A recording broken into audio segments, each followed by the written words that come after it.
welcome to the first official episode of my Winter 2021 Sew Along. We are going to be making Butterick 6386, a really lovely pattern by Lisette. We're going to be making the windbreaker view of this pattern. It also comes with pants, but we're not making those in this sew along, just the windbreaker. Today's lesson is going to be about finding your size in the pattern, making pattern alterations, cutting the pattern pieces out, as well as laying out your fabric and tips for cutting that as well.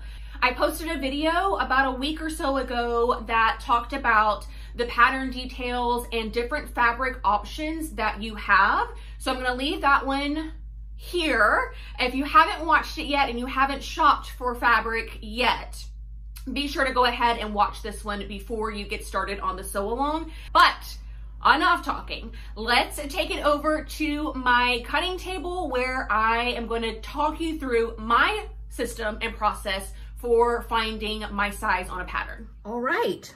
So the very first thing we need to do is to figure out which size of this pattern we are going to cut. I have created this cute little printout that you can get on my website, link in the description box, that walks you through my system for figuring out which size pattern you're going to cut.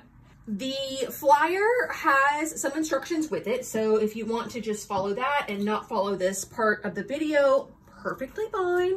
But I'm going to walk you through how to use this right now. So very first step is to take your bust measurement.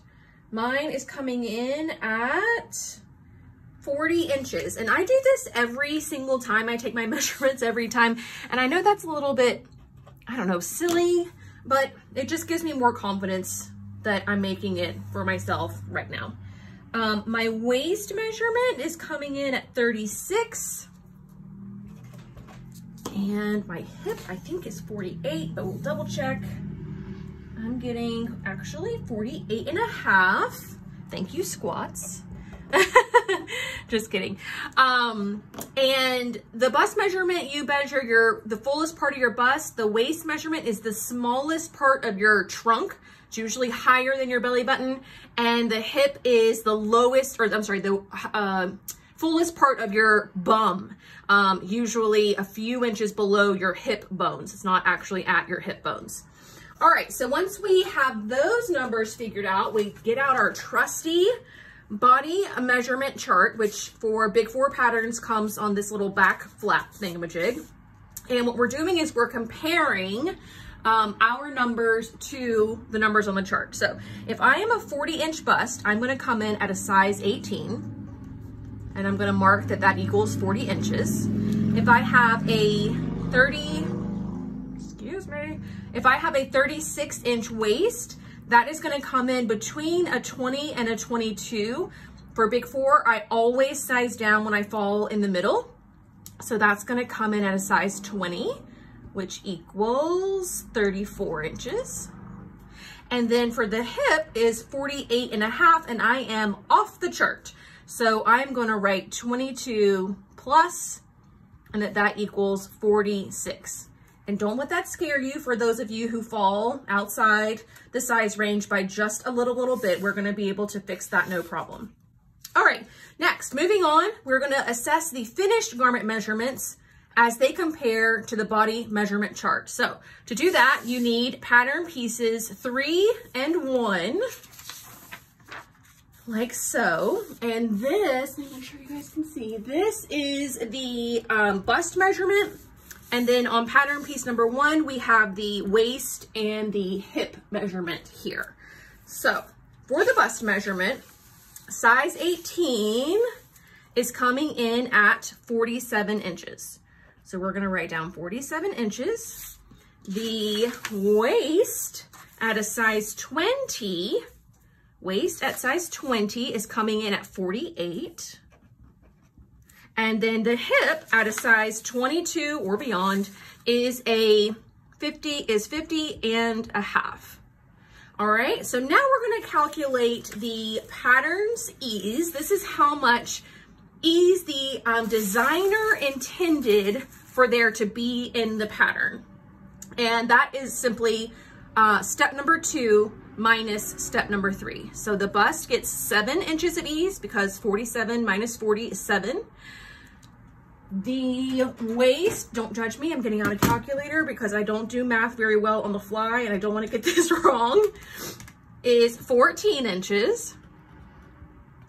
And the hip is 50.5 minus 46 is 4.5. Okay, so we can tell that the bust and the waist are quite generous, but the hip is pretty close fitting. Hence, close fitting hip, wide at the waist, very loose fitting at the waist, and pretty loose fitting at the bust as well. And that's gonna help us determine which size to cut as well. Okay, so now we're gonna move on to step number 5. This is the intended fit. This was if the designer had made this pattern for your specific body, what would it be? So it's a measurement of number 1 and number 4 combined. So we should have a 47-inch bust because 40 inches plus 7 inches is 47 inches. Then we have 36 plus 14, that equals 50. And then we have 48.5 plus 4.5, 53. Okay, now we compare the finished garment measurements to the intended fit of our body, and they should be the same, if not pretty close. So the bust is an exact match. That's a win, size 18 all the way, okay? The waist is a little bit small. So it's coming in, the finished garment measurements are coming in 2 inches smaller than they normally would, which would be a problem if I were making like a fitted garment. But because the waist ease already has 14 inches in it, I'm not gonna worry about those 2 inches. I'm just gonna go ahead and make a size 20. Then for the hip, so the finished garment measurements are 2.5 inches smaller than my low hip. And as you can tell here, the length of the jacket is supposed to hit pretty much at that low hip. I mean, it's a little bit higher than that, but not too much.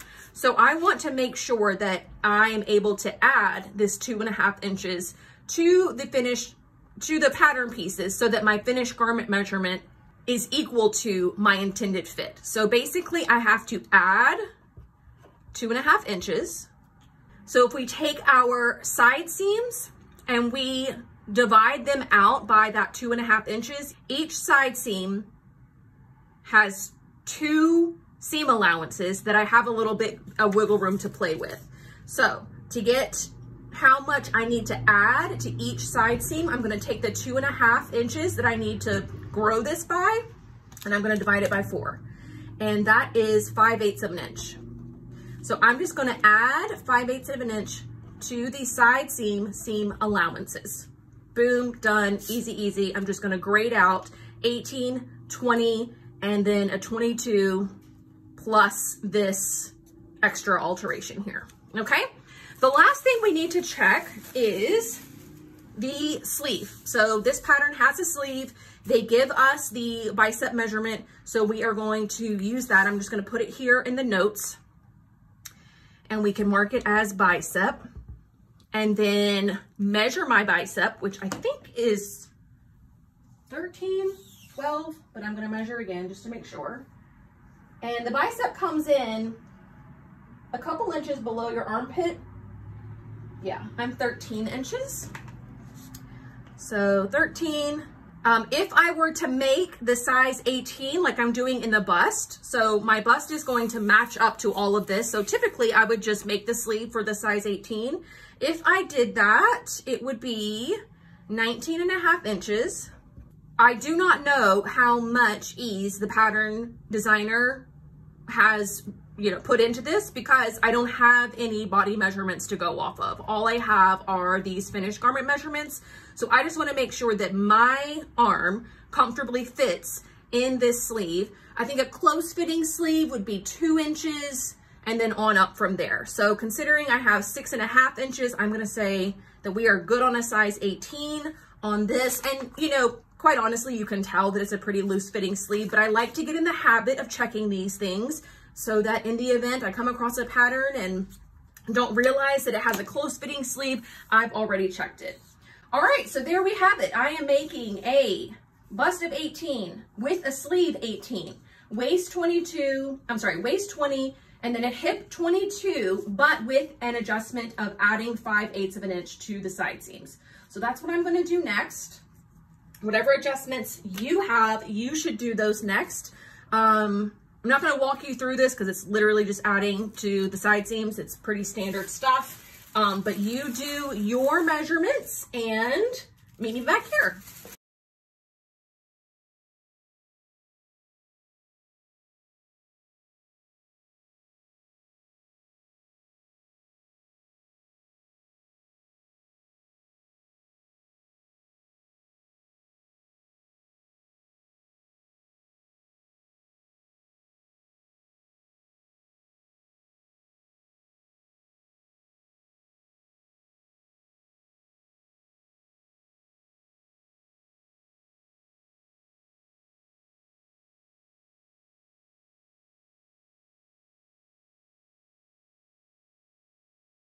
Okay, I am in the process of cutting out all my patterns as you saw, and I want to address 4 pattern pieces that I think that once you get to them, you'll be like, wait, what?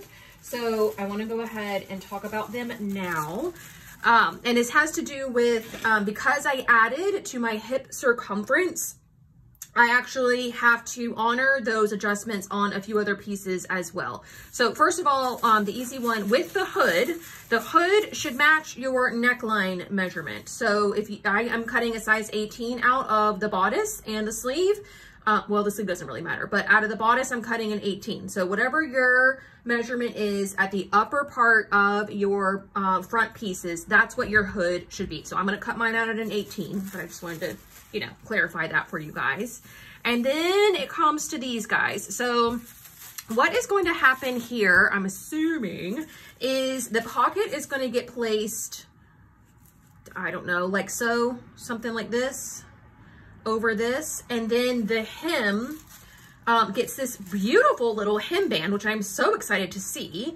So our hem is not going to be like folded up. It's actually going to get a beautiful little facing. It's actually really, really awesome. So it's going to fit on here like so. So I just need to make sure that I cut, if you can see this, here, let me try and get it as transparent as possible.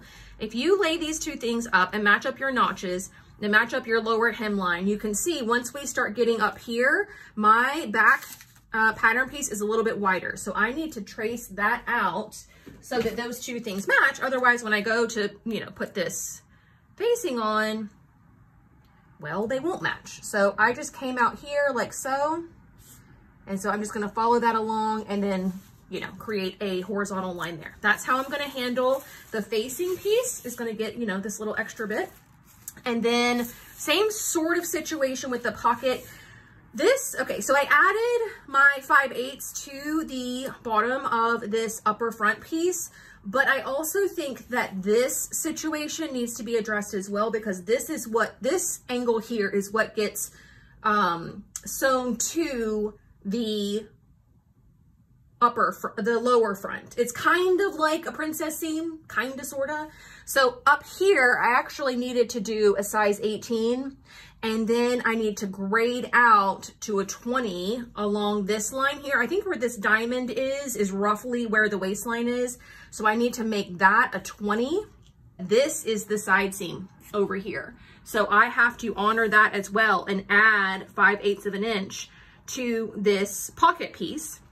And then whenever I do that, that should make a lot more sense with regards to this guy that gets put in something like this. So whatever I do to this guy over here, to this guy along this seam, needs to get done to this guy as well. Okay, I think that there's an error, which is really sad, and I know that that is probably going to be discouraging for some of you guys, but I'm going to talk you through how to fix it. I think it's just with the markings and not with the pattern pieces themselves, but if you look at this instruction here, it tells you to pin pocket 2 onto the front. So here is our front, and this is supposed to get placed on here like so. and you would match your small dot, and you would stitch between the small dot and this square. The problem is that if you go to match up the notches under here, those match just fine. But these squares are like not even close. They're like nowhere near where they're supposed to be. So I'm actually going to transfer this square to the front piece, and I'm going to ignore those other squares. So use a marker and just get the square in there, and then mark through all of these so you know you're not making those. Okay, so then once you get that situated, I need to make sure that my side seams match. So way down here, I'm gonna make sure you guys can see. If I line this up with the size 20 up here, you can see that my side seam comes out and down. And you can see here that the pocket piece is not supposed to extend all the way to the bottom of the front. So I am going to do this. Tracing along my front piece so that my side seams end up matching. When you sew from dot to square, this gets kind of like curved into it, almost like eased in. Again, very similar to a princess seam. Okay, so let's assume we've got that guy all the way sewn right here. Then we'll put this guy where he belongs. Okay, then this guy's here, right? So this is all sewn down, right? And then when you go to sew this right sides together,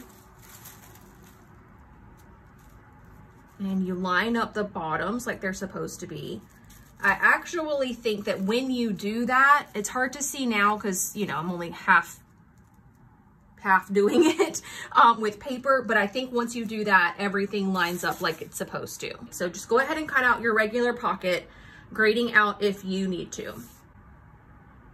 Okay. Oh, let me cut this out.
All right, all my pattern pieces are cut out, so I'm gonna move on to cutting out the fabric. I am doing jacket A, no, I'm doing jacket B. It's all one color. If you're doing the color blocking, you're gonna follow the instructions for A, the layouts for A. But I'm doing B, so here I am. I'm also doing 60-inch fabric. Actually, mine's a little bit wider than that, so maybe I will be able to departure from this a little bit, but I need to do the larger size. So what I also do every single time, just to make sure, is I just give myself a little bit of something to say, do this one, so that I don't get confused and start making a mistake. So it looks like the fabric is folded once, selvage edges together. So that is how I'm gonna lay out my fabric. All right, you guys, I got my pattern pieces laid out according to the diagram. The diagram seems to work perfectly for me. So go ahead and follow the cutting layouts according to the pattern. There is a lot of negative space, which is a little bit, oh, I don't know. It is what it is with a pattern like this that has so many like wonky shapes and stuff. But I don't know, you can keep these little pieces and try and find, I don't know, different ways to use up your scraps. But I think we're gonna have a pretty scrappy situation left when we're done. But yeah, go ahead, lay out your pattern pieces and give them a good old chop.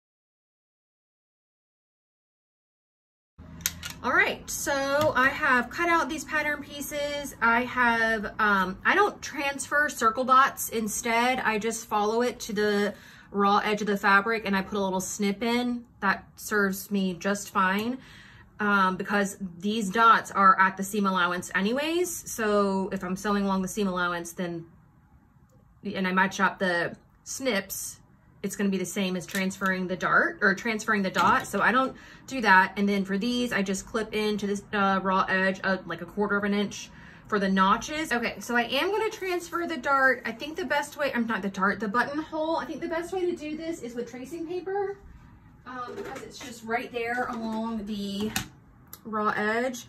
So I'm going to get my yellow tracing paper. I hardly ever get to use yellow. And we are going to place it underneath. So we get both sides and we're going to place it on top like so. And then we're going to go make sure our raw edges are all even again and lay down some weights. And then it's just a matter of taking, I don't even know if we can use this wheel. We will try. And mine needs to come out ever so slightly. So the button is actually, if you look at like the size 14, for example, it is 1 inch in from the cutting line. So my cutting line is all the way out here and I need it to be 1 inch in, which is actually going to put it in line with this guy. So I just need to mark that, which it should be 5/8 out from. So I've, lined up my ruler with the size 22 button line, and now I'm marking 1/2 inch outside of that, and I think that that will give me the inch that I need. And then I can also mark the tops and bottoms. And this should give me my buttons on both the front, one side, and the other side. It's not pretty, but it's there. So I need to do the same thing for the hood as well. All that to say, go ahead and finish out cutting all of your pattern pieces. I don't think there's anything else really tricky. Just honor the changes that you made, like for example, with this little square thing that we did earlier. Other than that, you should be good to go. Standard cutting procedures. If you have any questions at all, do not hesitate to leave them in the comment section below. If you have a question that would be better asked along with an image or a video, go ahead and DM me those on Instagram. I'm at Inside the Hem. If you want to post progress photos of your journey in making this windbreaker, feel free to do that as well. We're using the hashtag ITHSAL. Stands for Inside the Hem Sew Along, for all of my sew along. That way I can find your progress photos, and anyone else that participates in my sew alongs till the end of time can find other people's process of making this jacket as well. In tomorrow's video, we are going to be going through steps 1 through 10. It's basically constructing the entire front of our jacket and the front portion of the sleeve as well. It's kind of all one piece, and you'll have a beautiful front of your jacket after tomorrow. But that is going to do it for me today. I will see you back here tomorrow where we will get to sewing.